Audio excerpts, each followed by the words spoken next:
Right now we are piecing together the rows to make the Sweetheart Medley quilt.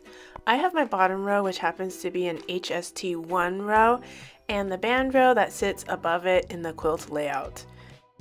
When I show you the back of this half square triangle row, I want you to notice that I did press the seams of each of the half square triangles to the darker side, but when I pressed the half square triangles right sides together with each other to make the row, I pressed the connecting seams open. And in doing so, I created these V seams that open up and show you the intersecting points of fabric. The best way to prepare for sewing these rows together is to use pins. And as with all things handmade, there's a chance that our rows are not exactly the same length, and we are talking about measurements in millimeters, maybe centimeters. If you start sewing with the assumption that the rows are indeed exactly the same length, there might be a tiny bit of shifting of the design and some missed points. To compensate for this, it'll help to pin and match the change of fabrics when the band row fabrics change.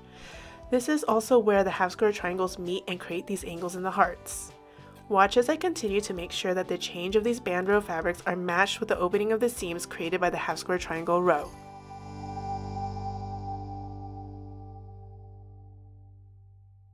Another good safety measure is to add a pin in between each of these distances, just to help ensure that between these sections that all fabrics that are right sides together are being lined up evenly.